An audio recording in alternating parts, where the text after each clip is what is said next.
You're watching the COP TV, the voice of football's most famous stand. Salah to settle it in front of the COP. Hey guys, I hope you're well. Welcome back to the COP TV, the voice of football's most famous stand. I hope you're doing well.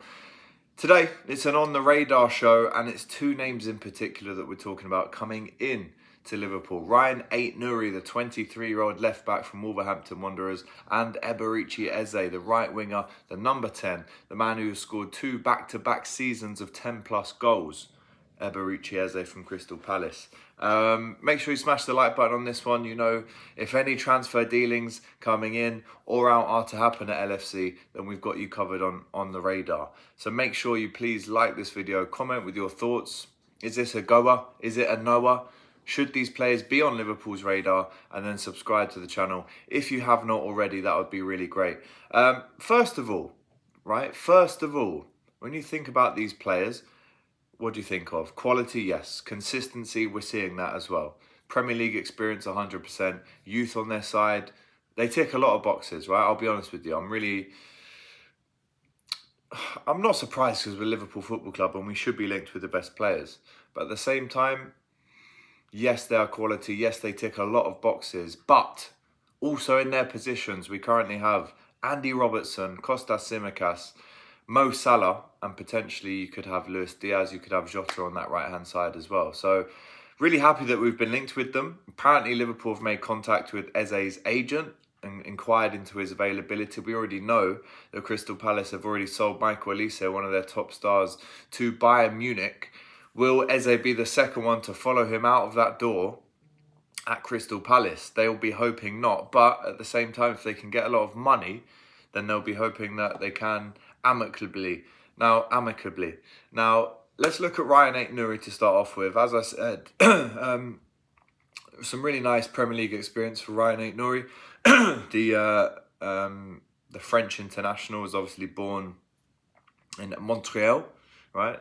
I don't know where that is, to be honest, but that is where he's born. He hasn't actually played for the French national team because he chose Algeria as his nationality. He played right up till the under-21s for France and then moved to Algeria, where he's played 12 games and currently has 77 Premier League games under his belt. Now, when he came to Wolves, I'm not going to lie, I was really impressed. It was 2021 he came. He's played against Liverpool a good few times now, but it was his appearance at Anfield, if you remember, at the end of this season just gone, where I really stood up and took note, really, of who he is. I was surprised by how young he is, people. I'm not sure if it's the facial hair.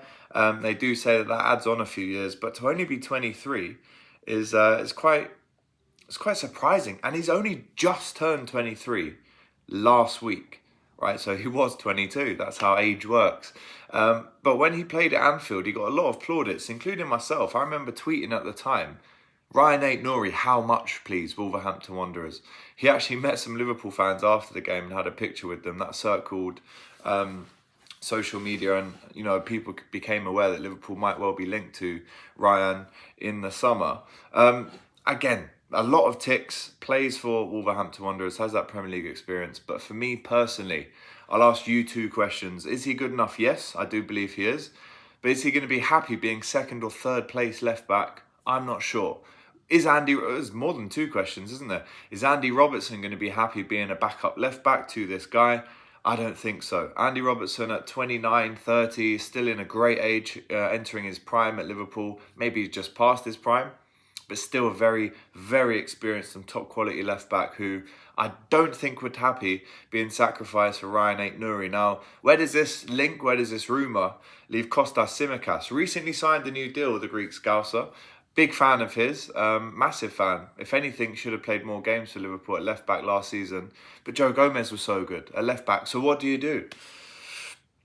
How likely is this one to happen? That's why he's on the radar today, because of the links recently to the player.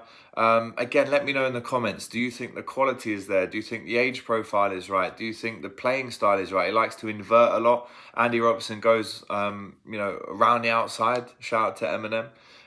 He goes round the outside. He overlaps. He cuts back when he's in possession of the ball. Is he better than Kostas Tsimikas? If I'm truly honest, yes. But then that would take a lot of kind of administrative work for Liverpool to sell Kostas Tsimikas to bring in Ryan Ait-Nouri. What would the price tag be as well? Let me find that out from you in the comments. How much would you like to pay for Ryan Ait-Nouri if he was to come to Liverpool? He has been linked with Manchester City as well. You know, at their left-back situation, they have Ake that plays there most of the time. I think it's is it Gomez or someone like that they've got, who I know they're probably looking to offload. So even though Ake does play there, would it make sense for them to go and buy Ait-Nouri, knowing that João Cancelo is also back off his loan at Man City? Probably. If this is a race between Liverpool and Manchester City, knowing our current position, knowing their current position, knowing we've got a new manager to come in that is unproven in the Premier League, knowing that they have Pep Guardiola, I'll be honest with you, even though Liverpool are linked, I'll be honest, I think he ends up at Man City. How many times have I said that? He ends up at Man City, he ends up at Real Madrid. I'm sick and tired of saying it. But Ryan Ait-Nouri, a few more questions that I'd like you to answer in the comments. How realistic is this signing? And if it is between Liverpool and Man City, who does he choose? And if it is Liverpool, does that mean that we have to either sell Andy Robertson or Kostas Tsimikas to make space? We don't know what the manager has planned for that position, Arne Slot. So will it be a stay hold and keep hold of Robertson, or will it change up and become a Ryan Ait-Nouri situation? Do let me know in the chat if you can. Again, Eberechi Eze, the man who was released by Arsenal very early on in his academy career back in 2011, then went to Fulham and then went to Reading, where he really made his name in the Championship. Again, his youth career consisted of time at Millwall as well. And then it was 2016, Crystal Palace, Queen's Park Rangers took a chance on him. 104 games, 20 goals for Eberechi Eze. And actually, for a winger at that age to be contributing 20 goals in a QPR team that was struggling up and down in the Championship, that's not bad. That's a 1 in 5 to start off your career. He's now played 112 games for Crystal Palace in the Premier League, 26 goals. You're looking at a 1 in 6. That's that jump, isn't it, from the Championship to the Premier League? It's around about a 1 in 6. But as I mentioned earlier, he has scored 10 goals in back-to-back Premier League seasons. Not many wingers can say that. But here's the questions and here's the problems and here's the potential downfall of this move. Yes, Liverpool have inquired about his availability. That probably means that Richard Hughes, Michael Edwards have been on the phones looking to see and inquire. But for me personally, does he get in ahead of Mo Salah? Absolutely not. He can play centrally as well. You know, he can play as a left winger. He can come on the right as well. But for me personally, knowing that Luis Diaz, knowing that Jota can play on that left, knowing that Cody Gakpo can play on that left as well, the only position that I could see him joining Liverpool as is a backup right winger. And don't forget, next season you're going to have the likes of Jayden Danns coming through even more, Ben Doak, touchwood, without injury. So there's a lot of questions about these two. Again, on the surface, right, I'm saying yes, both quality players. I've seen them with my own eyes. They both passed the eye test. Eze did come on for England in the World Cup, in the Euros the other day, and failed to impress, to be honest. But in the Premier League, he has been incredible.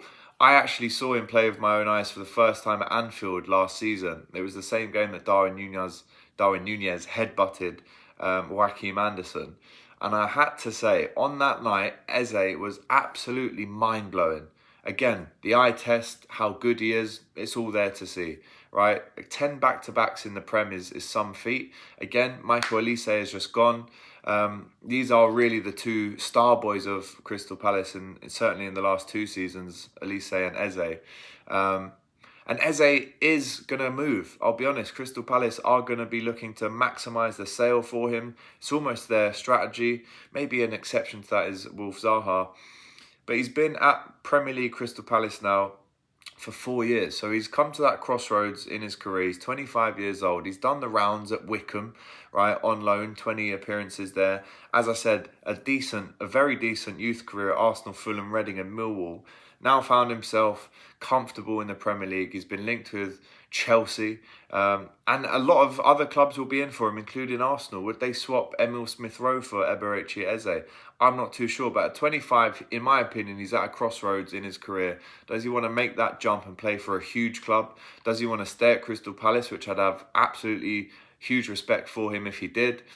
But he's at that crossroads, and I've always said this, by the age of 24, 25, if you want to be a top player, and I'm talking the toppest of the top, the Ronaldos, the Messis, the Gerrards, the Thierry Henrys, all these top players in the last 20 to 30 years, they've all been at top elite European football clubs by the age of 24 or 25. Some of them might have come through the academy. Some of them would have just been so good that they've been playing for these teams at age of 16, 17, 18.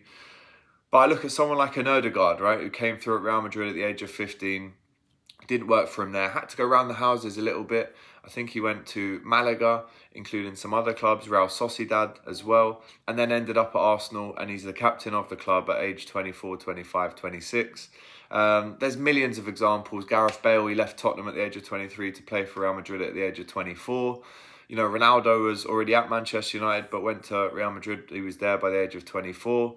So to really want and to be and sacrifice and become that top elite player that every team in the world wants, I would say you have to be at a top club by the age of 25. Now, that leaves a tricky decision for him this season, knowing that Liverpool's agents have been in touch. If I was him, I'd want reassurances on playing time. I'd want reassurances that the playing style of the new manager would suit him. We do know that Arne Slot does like a central number 10, but knowing that he can play on left, right, and down the middle can do nothing but actually benefit him. Also knowing that you're not going to get in the head of the team over Mo Salah. Do you go to a Chelsea where you're barely going to play when you look at their wingers and their striking options? I don't think that's a realistic one. When you look at Arsenal, again, Saka on that side, Trossard on the other side, Martinelli, I can't see him starting out of those unless there's a big shake-up of Martinelli in the summer. And if you just wouldn't go to Manchester United. I don't think that's, I mean, you might as well stay at Crystal Palace, if I'm honest. Spurs, I know they've been linked with him heavily. Does he get in the team over potentially a Richarlison through the centre, or does he come in off the sides? Kulusevski's on that side. So there's options. He's got all the top European clubs scouting him. And he's got to make a big decision this summer. And I do believe he does leave Crystal Palace. So again, let me know in the chat. Eberechi Eze, is that a realistic option? Is it someone who can come in and displace Mo Salah? In my opinion, both answers are no. Ryan Ait-Nouri, is he going to be happy being a backup? Would Andy Robertson be happy being replaced by Ryan Ait-Nouri? Absolutely not. So although they are quality signings, quality links, quality rumours, how realistic are they? And are you actually being a little bit let down by the lack of rumours that Liverpool are facing during this Euros campaign? Let me know in the comments. I'll be back in the studio giving you another On The Radar in the next couple of days. And then, of course, we'll be back on the podcast with myself and Doyle, Hot Topics on Monday. If you haven't seen that, go back and watch it. And also, guys, what other content would you like to see from us this summer? We're more than happy to create some videos for you. Of course, you've got the standard transfers, the ins and outs, the podcasts that we do. But what else would you like to see from the COP TV over the summer? Please do let me know in the chat. That's it today. On the radar, Eze, Ryan Ait-Nouri both coming in. Let me know your opinions down below. Take care. Hey guys, thanks for watching this video. If you've enjoyed this, make sure you check out the rest of the channel too. There's other stuff you'll enjoy for sure. Don't forget to like, comment and subscribe to the COP TV. The voice of football's most famous dads. Come on.